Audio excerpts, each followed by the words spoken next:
साई राम ओम गुरु। अध्याय 21 महाअवतार बाबा जी की निरंतरता। द्रोणगिरी पर्वत तथा बाबा जी के भक्त। लहड़ी महाशय। लहड़ी महाशय महाअवतार बाबा जी के परम भक्त व उच्च कोटि के साधक थे। वे पश्चिम बंगाल से थे तथा वहीं पर भारतीय सेना में कार्यरत थे। एक बार लहड़ी महाशय सरकारी खजाने से जरूरतमंद भारतीय सेनानियों के सहायतार्थ पैसे लेने अल्मोड़ा आए। यह क्षेत्र द्रोणगिरी पर्वत के निकट है, जो द्वारहाट नामक स्थान से 20 किलोमीटर की दूरी पर है। यहीं पर महाअवतार बाबा जी ने तप किया था। इस कारण इस गुफा का नाम महाअवतार बाबा जी गुफा पड़ गया। धनराशि लेकर वे अकेले ही लौट रहे थे। रास्ते में अचानक उन्हें किसी के पुकारने की आवाज़ सुनाई पड़ी। उस आवाज़ ने उन्हें रुकने का निर्देश देते हुए कहा, स्वयं से पूछो, क्या तुमने स्वयं को जान लिया है? लहड़ी महाशय को लगा कि कोई लुटेरा धन लूटने के उद्देश्य से उन्हें रोकना चाहता है। वे अतिशीघ्र वापस पहुंचना चाहते थे, इसलिए उस निर्देश पर ध्यान न देते हुए वे अपने कदम तेजी से गंतव्य की ओर बढ़ाने लगे। लौट आने पर भी वे उस घटना को भुला नहीं पा रहे थे। वह ध्वनि निरंतर उनके कानों में गूंज रही थी। वे स्वयं पर नियंत्रण खोकर पुनः उसी स्थान पर आए। वहां उन्हें फिर से वही ध्वनि उसी प्रश्न के साथ सुनाई दी। लहड़ी महाशय ने आवाज वाली दिशा में मुड़कर पूछा, कौन हो तुम? सामने आओ, मैं तुमसे मिलना चाहता हूँ। अगले ही क्षण महाअवतार बाबा जी उनके सम्मुख खड़े हो गए। स्थिति की वास्तविकता यह थी कि लहड़ी महाशय को अपना पूर्व निश्चित भक्त बनाने के लिए महाअवतार बाबा जी ने ही यह लीला रची थी, किंतु लहड़ी महाशय को कुछ भी समझ नहीं आया। बाबा जी उन्हें पास की एक गुफा में ले गए। गुफा में एक चद्दर, कंबल तथा योग दंड के साथ कुछ बर्तन थे। उन्होंने वस्तुओं की ओर संकेत करते हुए पहचानने के लिए कहा। चूंकि लहड़ी महाशय का इस स्थान पर प्रथम आगमन था, इसलिए वे किसी भी वस्तु को पहचानने में असमर्थ थे। तब बाबा जी ने उनकी बाहों के मध्य अपना अंगूठा रखकर उनके आज्ञा चक्र को क्रियान्वित किया, जिससे शीघ्र ही उन्हें पूर्व जन्म का स्मरण हो आया। इस प्रकार महाअवतार बाबा जी ने अपने शिष्य लहड़ी महाशय को दीक्षा दी। बाबा जी से दीक्षा पाकर लहड़ी महाशय उनके चरणों में गिर पड़े और अनभिज्ञता के लिए क्षमा याचना करने लगे। महाअवतार बाबा जी ने एक हीरों से भरे महल की रचना कर लहड़ी महाशय को उसमें बिठाया और क्रिया दीक्षा दी। दीक्षा पूर्ण होने के बाद उन्होंने उस महल को गायब कर दिया। महाअवतार बाबा जी ने लहड़ी महाशय को बताया कि उनके जन्म का उद्देश्य क्रिया योग को विश्व भर में फैलाना है। इस संसार को तुम्हारे द्वारा क्रिया योग का लाभ प्राप्त होगा। अपने जीवन का लक्ष्य जान लहड़ी महाशय ने उसी गुफा में घोर तप किया। उन्होंने सभी जाति वर्ग के लोगों को बिना किसी भेदभाव के दीक्षा दी।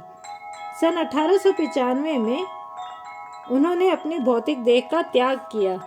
क्रिया योग की दीक्षा जो लहड़ी महाशय को महाअवतार बाबा जी से प्राप्त हुई, उसे उन्होंने अपने परम प्रिय शिष्य युक्तेश्वर गिरी को दी।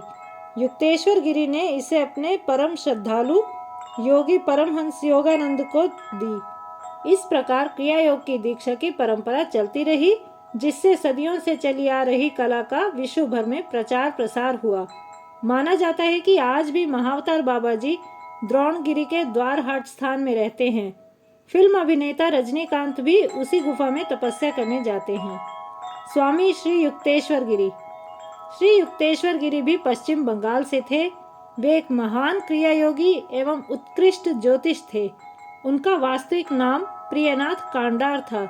श्री युक्तेश्वर गिरी लहड़ी महाशय के परम शिष्य थे तथा श्री परमहंस योगानंद एवं स्वामी सत्यानंद गिरी के गुरु थे। स्वामी श्री युक्तेश्वर गिरी भगवत गीता तथा बाइबल के ज्ञाता थे। उन्होंने इसकी गहन व्याख्या की है। वे महान शिक्षा विशारद थे। उन्होंने साधु विद्यार्थियों के लिए साधु सभा की स्थापना की। बलशाली शरीर, लंबे केश व घनी दाढ़ी के धनी स्वामी श्री युक्तेश्वर गिरी भगवा वस्त्र धारण करते थे। वे सांसारिक बंधनों से मुक्त थे। श्री परमहंस योगानंद के अनुसार उनके गुरु स्वामी श्री युक्तेश्वर गिरी ज्ञान अवतार थे। स्वामी जी ने सन 1936 में करार आश्रम पुरी में महासमाधि प्राप्त की। श्री परमहंस योगानंद 20वीं सदी के आध्यात्मिक गुरु, योगी एवं संत श्री परमहंस योगानंद स्वामी श्री युक्तेश्वर गिरी के परम शिष्य थे। उन्होंने अपने अनुयायियों को क्रिया योग का उपदेश देकर पूरे विश्व में उसका प्रचार व प्रसार किया। संत श्री परमहंस योगानंद का जन्म सन 1893 में गोरखपुर उत्तर प्रदेश के धार्मिक विचारों वाले एक परिवार में हुआ। उन्होंने स्नातक तक की शिक्षा प्राप्त की। अपने गुरु से उनका प्रथम मिलाप 17 वर्ष की आयु में हुआ। वे अपने गुरु की ओर बहुत आकर्षित थे और शांत स्थिति में उनमें समा गए। उनके अनुसार गुरु से उनका नाता युगों युगों से था। उनके गुरु ने बताया, परमहंस को महाअवतार बाबा जी ने विशेष उद्देश्य से मेरे पास भेजा है। संत श्री परमहंस योगानंद ने योगदा सत्संग समुदाय की स्थापना की। उन्होंने इस संस्था की एक शाखा अमेरिका में खोलकर 32 वर्षों तक भारतीय संस्कृति, योग कला तथा योग क्रियाएं सिखाईं।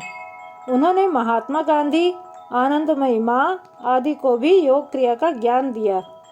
उन्होंने अनेक पुस्तकें लिखी, जिनमें योगी कथामृत उनकी उत्कृष्ट कृति थी। यह पुस्तक सर्वाधिक बिकने वाली आध्यात्मिक आत्मकथा रही है। परमहंस नामक नाम उन्हें उनके गुरुजी द्वारा दिया गया था। उनका वास्तविक नाम मुकुंद घोष था। सुप्रसिद्ध आध्यात्मिक गुरु के 52 वर्ष की आयु में अमेरिका में महासमाधि प्राप्त की। जय साई राम, जय ओम गुरु।